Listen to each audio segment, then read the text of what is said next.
Alright, so there's no point covering old territory. If you're watching this, you should have seen part 1 of the series. I'm covering the Pirates of the Caribbean reviews by the Nostalgia Critic. I only intend on covering the first 3 films, since those are the only ones that rightfully deserve defending. 4 and 5? I don't care. Also, how I'll be approaching discussions of narrative quality is covered in the first episode, so I won't be covering that here either. Also, I really think this should go without saying, but this isn't a personal attack against Doug Walker. I've never met the guy, so I can't make an assessment on his character. He does a ton of charity work, and he stays out of controversy. He pioneered a genre of YouTube content that many people, myself included, have tons of nostalgia for. So no, this is not a personal attack on Doug Walker or the Channel Awesome crew. This is just a lighthearted response to his criticisms. If I make fun of him by calling him an absurd or gratuitous name, it's for comedic effect. This is to all the people in the first video's comment section. There's no need to be offended by this video. I'm not personally attacking anybody. With that being said, his criticisms are moronic as hell. As a wise man once said, being dishonest, inaccurate, and uncharitable with media takes are not things that should be defended with the mask of an opinion. In the real world, we call this being wrong. And these are all of Doug's points. He made awful points against Curse of the Black Pearl and even the sequels, which included inaccurate points, irrelevant points, and full-blown lies in order to support his claims. So I'm here to disprove the bad criticisms, praise the few good criticisms, and make fun of him along the way. So I invite you to sit back, relax, and let the soothing sound of my horribly raspy voice and terrible mic quality serenade you with facts and logic. Pirates Month continues, and after the smash hit of The Black Pearl, Disney sensed they had a franchise on their hands and decided to give Pirates not 1, but 2 sequels shot back to back. Because you know, Matrix did it so well. The difference, these films are good. Released in 2006, the hype around Pirates of the Caribbean Dead Man's Chest was crazy. Everyone had pirate fever, and despite the film not getting the best reviews, audiences still had a great time with it. Based audiences? And I guess I'm somewhere in between. I don't like you. This film has a lot of flaws that are easy to point out, but the fun moments are really, really fun. There's so many chases and lines and visual jokes that still stay with me years later, and I don't know if I'm still laughing at them after all this time. It must be doing something right. But yes, even diehard fans of this movie can agree it's got some problems. Well, a few. Nothing too damaging overall. This is Pirates of the Caribbean Dead Man's Chest. Never do that again. Why is this happening? Well, kids, I can already spot 2 mistakes. Can you? Very good! Will and Elizabeth are back for absolutely no reason. The premise of this film is that they face the gallows, and Beckett is striking them a deal that can ensure their freedom, since they're the only 2 people with a positive relationship with the pirate that has a mystical artifact that he wants. They would realistically be sent to the gallows for helping a pirate escape execution, so they're arrested. Beckett cuts them a deal. Why would he want anyone else? All of this makes perfect sense, despite your odd hatred for these 2. Yeah, their story ended. It's Jack and his crew that was hinting at more adventures, but for some reason they're put back in the spotlight as Norrington 2.0 Cutler Beckett, played by Tom Hollander. Hold the fuck up. Norrington 2.0? How the fuck are they anything alike? One is a Commodore, a military man capable of fighting in the front lines of battle to defend others from a pirate onslaught. Beckett is a businessman. He's the Palpatine of this trilogy. Your analogy is unbelievably flawed, since that'd be like calling Palpatine a Tarkin 2.0. One has a regard for human life, the other's a psychopath. It's bad luck for the groom to see the bride before the wedding. This warrant is for Elizabeth Swan. My mistake. Arrest her. It's also bad luck to arrest the bride before the wedding. Cut to a prison where guards are throwing dead prisoners into the water. Once again, Jack Sparrow is given a pretty great entrance.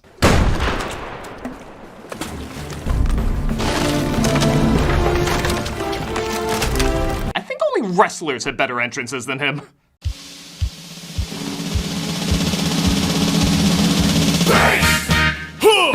Yeah! What is it based on? Absolutely! Nothing! We're expecting something a bit more shiny. What is on that piece of cloth there? A penis. And here we have the running joke for the video. Penis. Yes, the joke is the word penis. He says if he brings back Jack Sparrow's compass, he'll let him go. Why? Well, it turns out the compass isn't broken, which added to Sparrow's enjoyable oddness. No, it turns out it's a magic compass that points to whatever you really want. Yeah, there's a lot of stupid retconning like that in this.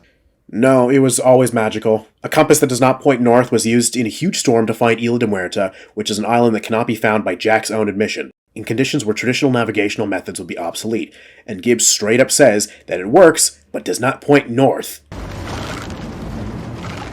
How can we sail to an island that nobody can find with a compass that doesn't work? Aye, the compass doesn't point north, but we're not trying to find north, are we? And at the very least, we know that Jack is successful in finding the island fast enough to save Elizabeth.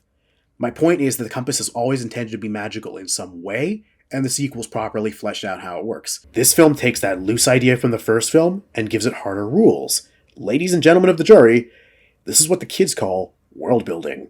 Speaking of which, oh my god, it looks just like Orlando Bloom! Bootstrap, Bilton.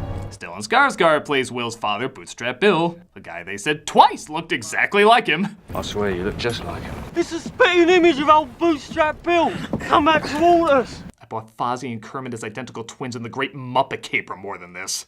Yes, he looks like an older Orlando Bloom, or at the very least an older version of the Orlando Bloom at the time. He ages like a fucking vampire. Or Paul Rudd. Also, mothers exist. Jack could have easily been saying that he looks like Bootstrap in a semi-mocking but friendly jab at Will, since Will's distressed by his father being a pirate. And Rigetti is also an idiot who's seeing a guy who looks somewhat like Bootstrap coming out of the water, and the last he saw Bootstrap is when he was cursed and strapped to a cannon and sunk to the bottom of the ocean. A dumb character like him would probably try and put the two together. And he warns Jack that Davy Jones is after his soul. You made a deal with him too, Jack. He raised the pearl from the depths for you. Jones's terrible Leviathan will find you. He is the angriest of the monkeys. SpongeBob did this joke better. What that means? Yeah, that's right, baby. Welcome to my locker. For a daydream believer and a homecoming queen. Jack! Jack Sparrow! Ah, yes, thank you. All the other Jacks on the island were confused. Why are you in this? Firstly, this is something real people do to grab somebody's attention. Secondly, he's one of the protagonists, and you know damn well why he's in this film. Lam say uniki. Simptip. Okay, so here's the thing. This entire section is pretty pointless. It's 20 minutes long, adds nothing to the story or characters. You could just have Will meet Jack at sea and accomplish the same thing in literally a minute. You know what? I actually completely agree. This isn't even sarcasm. I actually agree with you. There's no deeper characterization for the characters, no setups for the plot aside from a hint at the East India Trading Company's all-encompassing expansion into the region, and I would also argue that it hurts the stakes too, as Jack's survival during much of this is unbelievably contrived. My pitch for the scene would have had the Black Pearl crew on the run from the natives as Will arrives, and he sees Jack running away from them with no explanation. What happened between Jack and the natives? Who knows? But it would be so shocking and out of nowhere while also existing within reason, so it'd make for a pretty funny joke in my opinion. However, this is some of the most enjoyable stuff in the movie. The slapstick is funny, the visuals are creative, the twisted sense of humor is great. Where's the rest of the crew? These cages we're in weren't built till after we got here. So here's what I think. I think the movie should have started here. Wait, I thought this was pointless. Why are you contradicting yourself? Yeah, I know I did this with Anastasia and Ghostbusters 2, but what if the film began with Will seeing the ship? You'd save 20 minutes in a movie that's been criticized, even by fans, for being too long. Because weirdly, everything they set up is repeated again. The compass. That's all I need. Elizabeth is in danger. We were arrested for trying to help you. She faces the gallows. If you opened here, these scenes wouldn't be pointless. They tell us what happened in between movies and serve as a fun, adrenaline-pumping reintroduction to everyone. Essential context for the rest of the series is established within the first few scenes. Cutting those would undermine the plot of the rest of the series, all for the sake of some dumb fun action. Monkey brain. Imagine Elizabeth being introduced in jail and breaking herself out, while explaining the film's plot again. You sent Will to get you the compass owned by Jack Sparrow. It's only brought up because she's interrogating Beckett at gunpoint. She wants to know what Beckett's plan is. She assumes he wants to find the cursed gold of Isla de Muerta, so he explains further. This is yet another example of you manipulating the scene, you dumbass. Imagine not wasting all this time with characters just talking about what they're gonna repeat in a little bit anyway. Really all you'd miss is this cool intro from Jack, but honestly, imagine this was his intro. Wouldn't that kind of be even more attention-getting? No, you'd be missing context for the sake of having some fun action scenes. This would make the film worse in quality for your own subjective enjoyment. Don't worry, kids, he tasted great. Jack tells Will that he'll give him the compass, but only under one condition. If you will help me to find this. A penis? He agrees, but Elizabeth is already several steps ahead as she escaped and is trying to find Will. We have a stowaway on board. A young woman, by the look of it. I want you to search the ship and find her. Oh Christ, I'm not even a member of the crew and I can tell she's right there! Real women would dress as men and become pirates. You ever hear of Anne Bonny? Sailors were fucking dumb at the time. I always know the wind was going to blow you back to me one day. Jack makes his way to a witch doctor named Tia Dalma, played by Naomi Harris in yet another role where I said, holy shit, that was her? And she's my favorite part of each film, for reasons. We're looking for this. A penis? Don't worry, only 1/3 of the review is that joke. She says the key opens the dead man's chest, which holds the heart of Davy Jones, who gave it to a woman, not the sea. No. I heard it was the sea he fell in love with. Same story, different versions, and all are true. The scene stands out for a sadly unique reason. It's the only moment in the movie where the writing is doing two things at once. This is not true at all, actually. The opening alone reintroduces the characters, shows the growing expansion of the East India Trading Company, while also keeping consistent with the mutual respect that Will and Elizabeth had for Jack, while also showing that in the past year, Norrington was no longer Commodore, which comes into play later, while also showing that Will and Elizabeth ended up becoming closer and planned on getting married, while also establishing that Beckett has full martial law authority over Port Royal, while also showing his cold and uncaring personality. This is 7 things being done by the opening scene. You can tell how much attention this idiot gave to watching the film.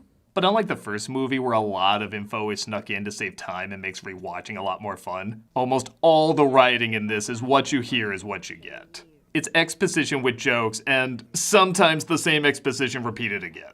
Bring back that compass, or there's no deal. The compass! That's all I need! Elizabeth is in danger! You sent Will to get you the compass and by Jack Sparrow. That's one of the reasons I think it was a mistake to do these films back to back. They knew they had another movie, so they didn't feel they needed to condense the writing. But because of that, they spend way too much time explaining, and there's little to no layers in the dialogue. Exposition bad! I don't like when essential context is conveyed to the audience. Even the stuff they do build up, like the jar of dirt. This is a jar of dirt. Does come back, but not in a clever way. Again, you can write this out and miss nothing but a few memes. It's a jar of dirt. Jones cannot set foot in land. Tia Dalma gives Jack some land. He has no idea why, but she says it'll help. Because of that, he uses it in an unconventional way. I'd say that it's pretty clever, actually, though what is clever or not is a matter of opinion. I would say the scene is still important and functions well within the narrative, however. But okay, Screw, some of these memes were worth it. Yes. They're told to find Davy Jones' ship, and sure enough they do, along with his crew and Davy Jones himself, played by Bill Nighy. Do you feel this? And I gotta give credit, Jones still looks pretty damn good. Becoming based once again. While he's not quite the effects landmark something like Gollum was, he's still a pretty damn decent effect. You are no longer based. Davy Jones pioneered a technique in visual effects called subsurface scattering. I'll let people who know far more than me explain what that is. Subsurface scattering is a big deal for visual effects. Basically, it simulates light hitting the surface of something and not immediately bouncing, but going in a little bit, scattering, and then coming out. It's what you get when you can see through the edge of people's ears or shining a light through your hand. So we've established my proposal is sound in principle, now we're just haggling over price. Price? Did his mouth just fart?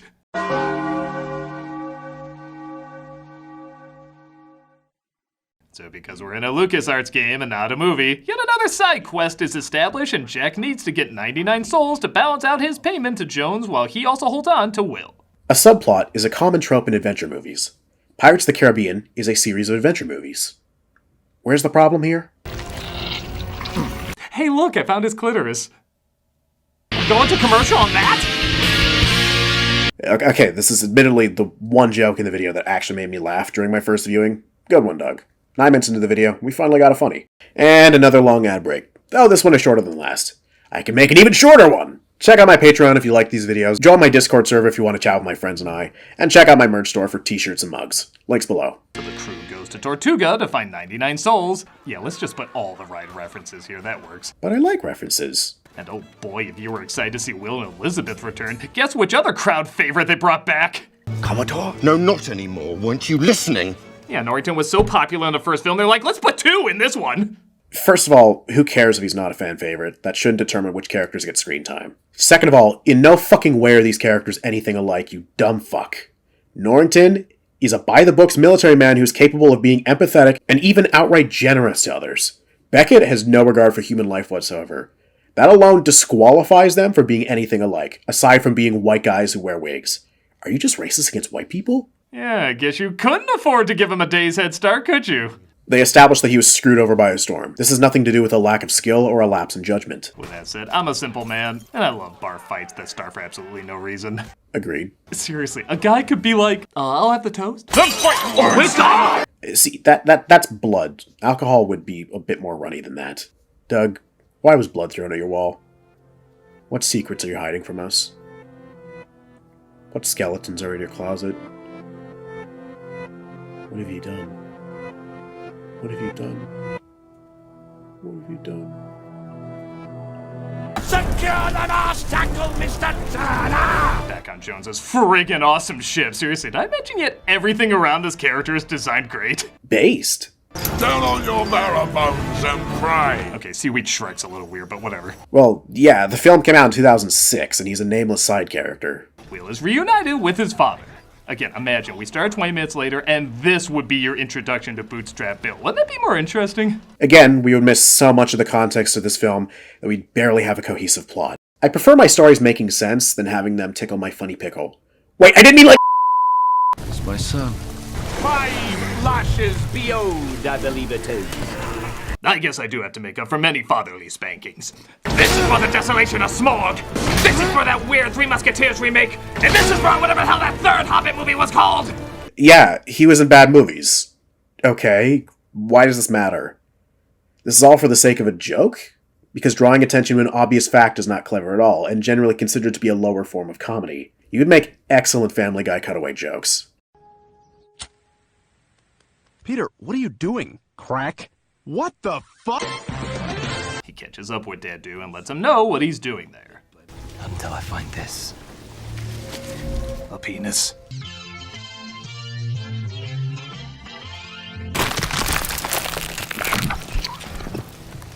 Well, here's a question I'll be asking a lot in the third one. What the hell? First of all, the third film is easy to understand if you use your eyes, ears, and brain. Second of all, this is explained in the next film very clearly. The Dutchman is made of its crew. You pledge yourself to Jones's crew or die, but if you join him, you become a sea creature until you wither away into being part of the ship. Is there anything wrong with this? The dead man's trace. Tree ship, some call me. Seabeard would have been funnier. He reveals Jones has the key while back on Tortuga. Elizabeth gives away her disguise. Come to join me, crew lad? I'm here to find the man I love. I'm deeply flattered, son, but my first and only love is the sea. You may want to ask that sailor over there. I think women and seamen don't mix. Okay, that one's pretty funny. You got this one. Should it be a dress or nothing? I happen to have no dress in my cabin. With a woman still in it. Meanwhile, Will and Jones are playing Lying Dutchman with dice and... Lying Dutchman with dice? Lying Dutchman with dice. Again? Lying Dutchman with dice. Lying Dutchman with dice? Lying Dutchman with dice. What the fuck? Proofread your script, please. It's called Liar's Dice. And again, while Jones is great to watch, Will is so goddamn boring. Not relevant. Like, I am trying to care whenever he's on screen, but having even the slightest interest in him is like advanced trigonometry. I just don't see how I'm supposed to do it. Well, I find him interesting, so your point is moot. He gets the key from around Davy Jones's neck while he sleeps, which I have to admit makes this badass character look pretty dumb and lame. You think he's a badass? Do you think the man who carved out his own heart after having a breakup is badass? The man who damned himself to an eternity of suffering is a badass? The point of this character is to be scary, but also pathetic. We're supposed to see him and understand why he's a broken man who destroyed his own life. Not some badass character to find super duper epically awesome. How do you miss the point so hard? And meanwhile, Elizabeth has to wonder, does she actually love Jack? Yeah, the notion that was literally used as a joke in the last film. It would never have worked between us, darling. Is now being presented as a legit possibility. She's a confused young woman who's falling in love with adventure, and she probably sees Jack as a means to that. She doesn't love Jack. She loves Will. But at the very least, Jack is being kind to her and understanding of her situation for the most part, so as she enjoys his company. There was a time when I would have given anything for you to look like that while thinking about me. I don't know what you mean. Oh, I think you do. Oh my god! I am so telling the other pirates. No, you're not. Yes, I am. No, you're not. Yes, I am. I hate being alive. Will escapes off the Dutchman, but Jones sends the Kraken after him. Which honestly is another pointless scene. It's been talked about, teased earlier. It's going to be the climax of the film, and Liam Neeson doesn't even announce it. Why do we need to see it pointlessly take down this ship just to have Will get right back on the Dutchman? You think this is pointless? It shows what Jack was afraid of, and shows how helpless ships are against it. Shows how Jones is more than happy to torture a man by showing him a sadistic display of violence against his said man's son, and Will takes advantage of it to get to Isla Cruces. Why is this pointless? Because how would Will hide on the Dutchman if Jones knows he's still alive? It's not even that great an effect. 2006. This was 2006. Just because Jones looks great by today's standards, it does not mean that effects that looked appropriate for the age are poor effects today. Oh wait, it was to honor the true victims of the slaughter, 18th century fashion. No, really, they cut to this dress twice. This movie just loves to show stuff so it can show stuff. It's Elizabeth's wedding dress. It reminds the audience what's at stake, and later on, it becomes a mirror of Jones and Calypso. I explore this topic in another video of mine. I recommend you check it out if you're interested. Speaking of which, let's dive more into Elizabeth's psyche, I guess. I just thought I'd be married by now. I'm so ready to be married. Who frickety who? You don't care that a young couple has had their lives destroyed when they were going to live a happy life together? People who have their whole lives ahead of them. Jesus, you're fucking heartless. Yeah, who gives a shit? It's obvious they have no idea what to do with Will and Elizabeth, so they're just like, I don't know, she likes him now. Maybe? Did she say something about a corset? Yeah, we were done! We don't know what they're doing here either, we're doing the best we can. Until you know how they can tell the story without Will and Elizabeth, I would consider it unwise to pretend that they're not essential for this film. And yet another space of no visuals and audio. At last, they finally get to the dead man's chest. When I say they, I mean everyone. Will, you're alright, thank God. How did you get here? I don't know, the script is bonkers. Will was hiding on the Dutchman as Jones set sail to the island, as everyone else was on the Black Pearl doing the exact same thing. It's only a problem if you leave out the context. Good job lying once again, you fucktwit. Everyone tries to backstab each other to get the chest, and yeah, this is where the film gets fun again. Fun is subjective, and I find everything prior to be fun. I can barely remember what led up to all this. Beckett wants a compass because it can point him to whatever he wants. He hires Will to get it for him. Jack says he will exchange the compass for a key to the dead man's chest so he can get Jones off his ass. Will meets his father aboard the Dutchman and promises to free him. Will is thought to have been killed by the Kraken but hides on the Dutchman. Elizabeth escaped earlier and joins Jack, and Norrington tags along as well. They all meet on the island. Even Patel and Rigetti explain it for you. How'd this go, Screwy? Well, each wants the chest for himself, don't he? Mr. Norrington, I think, is trying to regain a bit of honour. Old Jack's looking to trade it, save his own skin. And Turner there, I think he's trying to settle some unresolved business twixt him and his twice-cursed pirate father. But the visual humor and action pieces are really creative and pretty laugh-out-loud funny. This whole fight scene is like watching a goofy sports cartoon. It just gets sillier and sillier, but by God, it's damn impressive the way they choreographed all this. While I have said plenty of times before that being fun and creative is not really worth bringing up in an objective discussion about narrative quality, I do have to agree with you, admittedly. This is some of the most fun I've ever had with a major blockbuster. Scenes like this are what make me overlook the problems and say, you know, screw it, I'm having a good time. Well, no, you should not overlook objective flaws because you like something. Even I, as somebody who spent tons of time discussing, watching, reviewing, and making videos of my own about these films, have to admit that they are flawed. I will not overlook the flaws because I have fun, because fun is subjective, and what is fun for me might not be fun for others. The flaws are still there, regardless of personal enjoyment. It's just a note. My heart was really the friends I made along the way. Oh, come on!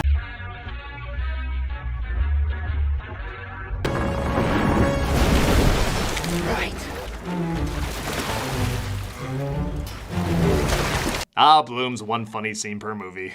I don't know, I find his fish out of water dynamics to be funny at times. Sparrow puts the heart in the jar of dirt, but Norrington takes it for himself, once again making the jar pointless. Jack thinks the heart is in the jar later, and that bites him in the ass. How is it pointless if it still has a point? But you know what, this stupid scene does make me giggle. I got a jar of dirt, I got a jar of dirt, and guess what's inside it? How is it stupid? Jack is mocking Jones by saying the heart is in the jar. He's gloating. He is overconfident and relieved that he is no longer in danger. He thinks he has a means of getting Jones to leave him alone, but he's wrong. You're contradicting yourself with the previous point here. I'm gonna put some dirt in your eye. I don't know. I just answer one meme with another.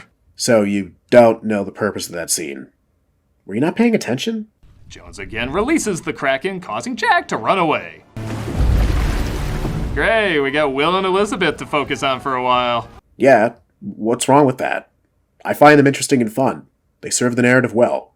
They're two of the three protagonists, after all. Jack does return, though, and saves the day, but the movie remembers, oh yeah, it wants to be Empire Strikes Back, so it decides to leave Jack behind. Or, hear me out, Elizabeth wants to save her skin by letting the Kraken kill Jack so they can all escape unharmed.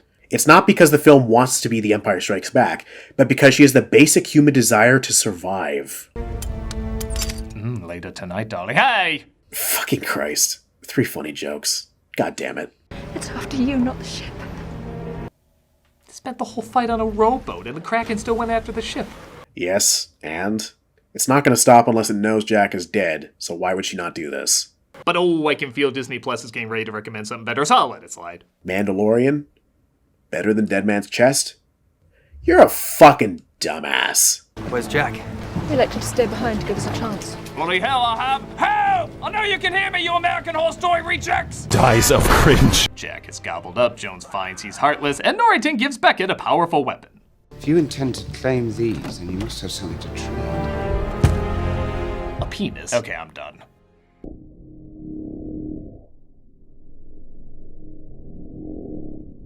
Becca tears, though. She says there might be a way to bring Jack back to life if they truly want him to return. Would you sail to the ends of the earth and beyond? Funny, seeing how you literally left him to die earlier. Do excuse me while I kill the man who ruined my life. Be my guest. But you know, no, I don't actually. Yeah, I'd feel decently in debt to the guy for who, all I know, sacrificed his own life to save mine. Are you forgetting who Will Turner is? This leaves us on a cliffhanger with the return of a character that legit kind of surprised out of me when I first saw it. What's become of my ship? Still trying to make apples a thing. Now that was Dead Man's Chest. I know I should know better, but I still kind of like it. Yes, good. You like a well-crafted film. Your criticisms for it are dog shit regardless, but it's good that you like the film at the very least. And it's hard, I think it just wants to be fun, and I think it does have enough of those moments. You have to wait a long time through a lot of pointless filler to get to it, but it does eventually deliver. One scene of pointless filler in the first act, the rest is packed with character moments establishing plot points that are revisited later on, and tons of action set pieces that should have easily pleased your pea-brain. I do wish they kept more focus and didn't bring back characters or story threads that aren't needed. The only part that's not needed is the Ili Pelagosto scene in the first act. But the visuals, imagination, and of course humor balance it out enough for me. It's not the greatest of sequels by any means, but it did leave me having just enough of a good time. Far more than what many consider the worst of the pirate films, and, well, I guess we'll be getting to that one next. Who the fuck said the third film was the worst? Maybe in 2007, sure, but does anyone really think that in 2023? Also, it's still a good film. Cope. Pirates Month? Sadly must continue. Do you feel death? I envy it. Likewise, your review series is painful. I'll rip into your At World's End video next time. Stay tuned.